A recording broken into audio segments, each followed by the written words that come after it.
Chanakya international academy உங்களுக்குள் இருக்கும் தலைவரை வெளிக்கொண்டு வரும் பியூர் பாலிடிக்ஸ் பயிற்சி பட்டறை. நேரடி மற்றும் இணைய வழி. கான்டாக்ட் 7338824242. இந்தியாவில் உளவியல் ரீதியான தாக்குதலை நடத்துவதற்கு ரகசிய பெண்கள் படையை ஜெய்ஷ்-இ-முகமது பயங்கரவாத அமைப்பு உருவாக்கி வருவதாக உளவுத்துறை எச்சரித்துள்ளது.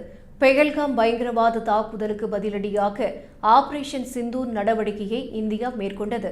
அதில் ஜெய்ஷ்-இ-முகமது அமைப்பின் தலைவர் மசூத் அசாரின் உறவினர்கள் கொல்லப்பட்டனர்.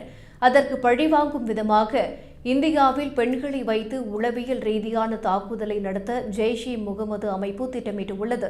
அதற்காக பெண்கள் தேர்வு செய்யப்பட்டு அவர்களுக்கு பயிற்சி வழங்கப்படுவதாகவும் உளவுத்துறை மூலம் தெரியவந்துள்ளது.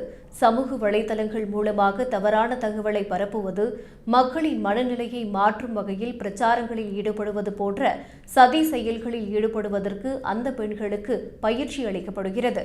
புதிய பெண்கள் பிரிவுக்கு ஜமாத் அல் முமினாத் என்று ஜெய்ஷ்-இ-முகமது பெயரிட்டுள்ளது. ஜம்மு காஷ்மீர், உத்தரப்பிரதேசம் ஆகிய பகுதிகளில் இருக்கும் இஸ்லாமிய பெண்களை மூளைச்சலவை செய்து அவர்களையும் பயங்கரவாத நடவடிக்கைகளுக்கு பயன்படுத்த திட்டமிடப்பட்டுள்ளது. அதன்படி நகர்ப்புறங்களில் வசிக்கும் படித்த இஸ்லாமிய பெண்களை அணுகும் ரகசிய படையினர் படிப்படியாக அவர்கள் மனதில் பயங்கரவாத கருத்துக்களை புகுத்துவார்கள். அதில் ஈர்க்கப்படுவோரை தங்களது பயங்கரவாத நடவடிக்கைகளுக்கு ஜெய்ஷ்-இ-முகமது அமைப்பு பயன்படுத்திக் கொள்ளும். அந்த பெண்கள் மூலமாக மத கூட்டங்களை நடத்தி பயங்கரவாத நடவடிக்கைக்கு நிதி திரட்டவும் ஜெய்ஷ்-இ-முகமது முடிவு செய்துள்ளது.